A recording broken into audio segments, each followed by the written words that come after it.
حضرت خدیجۃ الکبریٰ رضی اللہ تعالیٰ عنہ فرماتی ہیں کہ بڑا پیار کیا نبی پاک علیہ السلام نے حضرت فاطمہ سے، چھوٹی تھی نا۔ ادھر حضرت عائشہ صدیقہ کہتی ہیں کہ نبی پاک نے بڑی محبت فرمائی۔ مشکات میں حدیث ہے، کسی نے حضرت عائشہ صدیقہ سے پوچھا، سچے باپ کی سچی بیٹی، صدیق کی بیٹی صدیقہ، کسی نے پوچھا کہ عائشہ حضور علیہ السلام کو سب سے زیادہ محبت کس سے تھی؟ تو حضرت عائشہ فرمانے لگی پوچھنے والی بات ہی کوئی نہیں، حضور سب سے زیادہ سیدہ فاطمہ سے پیار کرتے تھے۔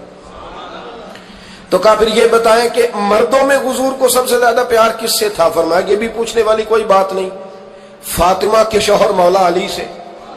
یہ حضرت عائشہ صدیقہ بیان کرتی ہیں ان کے شوہر سے، حضرت عائشہ خود گواہی دیتی ہیں، فرماتی ہیں کہ نبی کریم سب سے زیادہ حضور حضرت فاطمہ سے پیار کرتے ہیں۔ چھوٹی عمر تھی تو جناب خدیجہ، ذرا انداز دیکھیے گا بیٹی کی محبت کا۔ حضرت خدیجہ فرماتی ہیں حضور جب گھر آتے نا تو دروازے پہ کھڑے ہو کے اونچی آواز میں فرماتے السلام علیکم، کہتے حضور نہ سلام لیتے، میں جواب دیتی اپنے گھر حضور آئے ہیں، پر نبی پاک دروازے پہ ہی کھڑے ہیں۔ فرماتی ہیں کھڑے رہتے حضور، میں پھر تھوڑا ہنستی اور پھر میں کہتی فاطمہ سنتی ہو؟ اماں جی سنتی ہوں۔ فرمایا تمہارے ابا آ گئے ہیں دروازے پہ۔ تو فرماتی ہیں جناب فاطمہ وہاں سے دوڑ کے آتی اور رسول کریم کا دروازہ کھولتی، پھر نبی پاک کو انگلی سے پکڑ کے اندر لاتی۔ فرماتی ہیں جب تک وہ جاتی نہیں اللہ کے رسول دروازے پہ کھڑے رہتے، وہ انگلی پکڑ کے لاتی، پھر رسول کریم انہیں گود میں بٹھا لیتے۔ فرماتے ہیں وہ چھوٹی چھوٹی باتیں پوچھتی اور حضور ان کے بڑے بڑے جواب دیتے۔ وہ چھوٹی چھوٹی باتیں، بچپن کی ایک بات لکھی ہے ہمارے محدثین نے، ایک دن چھوٹی عمر میں، بالکل چھوٹی عمر میں حضرت فاطمہ نے پوچھا یا رسول اللہ میں اپنے رب کو کب دیکھوں گی؟ اللہ اکبر، عمر چھوٹی اور بات بڑی کر دی، میں کب دیکھوں گی؟ تو حضور نے فرمایا فاطمہ بڑی جلدی، رب کریم تمہیں جنت میں لے جائے گا اور ساری جنتی عورتوں کی سردار بنائے گا، اور پھر میرا رب تجھے اپنا دیدار بھی کرائے گا۔ تو جناب فاطمہ تو زہرا رضی اللہ تعالیٰ عنہا چھوٹی چھوٹی باتیں کرتی ہیں۔ حضرت خدیجہ کہتی ہیں جب چلے جاتے نا حضور تو میں پھر بلاتی، میں کہتی ادھر آنا فاطمہ، کیا باتیں کر رہی تھی اپنے ابا سے؟ تو کہتی پھر وہ مجھے بتاتی بھی اور راضی بھی ہوتی۔ یہ سلسلہ آخر تک چلا، یہ حضرت فاطمہ سے راز کی باتیں کرنا حضور کا آخر تک چلا۔ بخاری مسلم میں حدیث، وہاں راوی حضرت خدیجہ ہے، یہاں راوی حضرت عائشہ صدیقہ ہے۔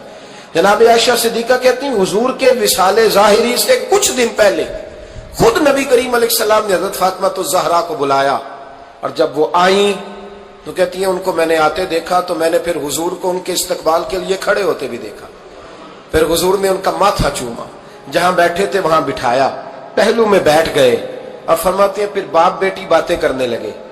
میں کوئی چیز بنا رہی تھی تو جناب عائشہ کہتی ہے میں نے دیکھا کہ حضور نے ان کے کان میں کوئی بات کہی، تو جناب فاطمہ رونے لگی۔ پھر حضور نے کان میں کچھ کہا تو وہ مسکرانے لگی۔ کہتی ہیں حضور وہ بات کر کے تشریف لے گئے، فاطمہ ابھی بیٹھی تھی، میں آئی، میں نے آ کے کہا کہ فاطمہ بتاؤ نبی کریم علیہ الصلوۃ والسلام نے آپ سے کیا کہا؟ کبھی ہنستی تھی کبھی روتی تھی۔ تو فرمایا حضور نے منع کیا ہے، یہ میرا اور میرے نبی کا راز ہے، میں حضور کی حیات ظاہرہ میں یہ بات کسی کو بتا نہیں سکتی۔ فرماتی ہیں کہ فاطمہ سے تو میں نے پوچھ لیا پر حضور سے پوچھنے کی تو ضرورت ہی نہیں تھی نا، لیکن وہ راز کی بات تھی۔ کچھ دن گزرے تو حضور بیمار ہو گئے، پھر کچھ دن گزرے تو حضور کا وصال ہو گیا۔ فرماتے ہیں کچھ عرصے کے بعد میں سیدہ فاطمہ الزہرا سے ملی تو میں نے کہا فاطمہ وہ بھید کھول تو دے، آج تو کھول دے وہ راز کیا تھا؟ آپ کو بلایا گیا، پھر آپ آئیں، پھر حضور نے بات کی، پھر نبی کریم علیہ السلام کے بات کرنے پر کبھی آپ روئی کبھی آپ ہنسی، تو یہ کیا تھا؟ تو کہتی ہے جناب فاطمہ پھر رونے لگی، کہنے لگی ہاں اماں جی اب میں پردہ کھول دیتی ہوں، اب میں راز بتا دیتی ہوں، حضور کا وصال ظاہری ہو گیا۔ فرمانے لگی مجھے حضور نے بلایا اور میرے کان میں فرمانے لگے فاطمہ وقت تھوڑا رہ گیا ہے، اب تیرے والد نے جانے کا پروگرام بنا لیا ہے، اب نہ ٹائم آ گیا ہے بچھڑنے کا۔ فرماتی ہیں جب میں نے یہ بات سنی تو میں رو پڑی، حضور آپ بچھڑ جائیں گے؟ کہتی ہے میں روئی۔ ذرا حدیث کے جملوں پہ غور کرنا، ماتی تھوڑی دیر گزری تو حضور نے میرے کان میں کہا فاطمہ پتر رو نا، بیٹے رو نا، میرے جانے کے بعد جو سب سے پہلے میرے پیچھے آ کے مجھے ملے گی نا بیٹی وہ تو ہی ہوگی۔ اللہ کرے میں سمجھا سکوں آپ کو بات. جب کہا نا کہ میں وصال کروں گا تو رو پڑی, اور جب کہا نا میرے بعد تیرا بھی جلدی وصال ہو جائے گا تو حضرت فاطمہ نے ہنسنا شروع کر دیا. کیا پیار ہے میرے محبوب علیہ الصلوۃ والسلام کے ساتھ جناب فاطمہ کا. ان کے وصال کی خبر سنی تو رو پڑی, اور اپنے کی سنی تو ہنس پڑی. اور پھر حضور نے کہا فاطمہ تجھے یہ بھی پتا ہے نا کہ اللہ تجھے جنتی عورتوں کا سردار بنائے گا, یہ بھی تجھے پتا ہے. تو جناب فاطمہ الزہرا کے ساتھ شروع سے لے کر آخر تک میرے رسول کریم علیہ السلام کی محبت رہی.